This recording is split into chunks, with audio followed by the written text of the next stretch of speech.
But let's talk about the Ravens here, because again, this one really, really stings. I mean, maybe stings more than the Detroit Lions loss when we're talking about like, oh yeah, don't worry about it. They'll be back. And I don't know, what is your reaction to what I think was like, look, you can't take away how good Todd Monken and Lamar Jackson were in the regular season. Like, Lamar's going to win MVP. Todd Monken was an A+ hire at the perfect time for this Ravens team. But I think both of those guys are going to come out of this game feeling like, man, we collectively, both of those two guys come out looking pretty bad from this game. I guess the Ravens had 3 early down runs the entire game against, I think they had 4. I think they had 4 true running back carries in the first half. I think either 4 or 5. Yeah. Warren Sharp's tweeting 3 early down runs the entire game, which is a weird strategy, against the Chiefs run defense. Zay Flowers, wild, the penalty and then the fumble there. Disappointing season to the Ravens. The defense dominating, leading the league in takeaways, sacks, and allowing the fewest points per game. First team to ever win that Triple Crown, and Lamar is going to win the MVP. You get home field, and then you just run into Mahomes. I mean, what more can you say? This game, no outcome would have surprised me, but Chiefs winning by double digits on the road would probably have been the most surprising, to be honest. But it shouldn't at this point with Mahomes.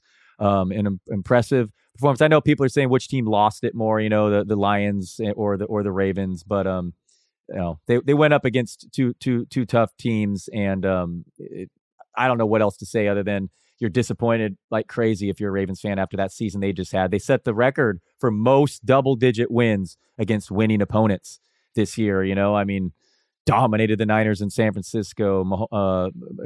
Jackson's gonna win the MVP. Great coach, great special teams. Yeah, frustrating. I think they'll be right. They'll be getting contention again next year. It's Lamar's injury the last few years, and it's just wild that the league didn't all try to get him as a free agent, but now with Lamar there and that another team with a good infrastructure, that they'll be contenders for years to come. Yeah, producer Colin pointed out that NFL Media did that America's Team doc spinoff called The Missing Rings, Greatest Teams to Never Win a Super Bowl. And I think like this Ravens team probably would be considered because, like I said, they're a top 5 team by DVOA by a ton of metrics. They're like an elite tier team. Well, they were the highest weighted DVOA highest team ever at this point in the season in NFL history. And that's right, because they smoked good teams this year. They smoked good teams.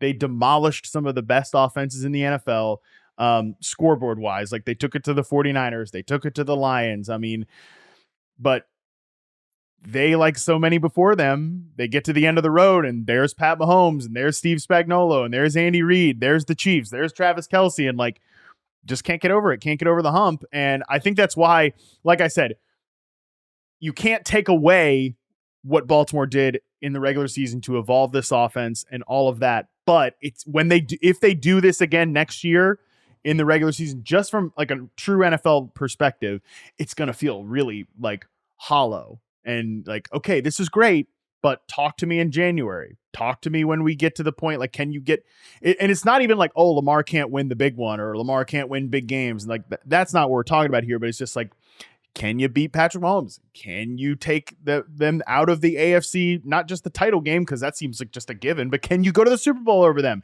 That's what we're going to be talking about with this team.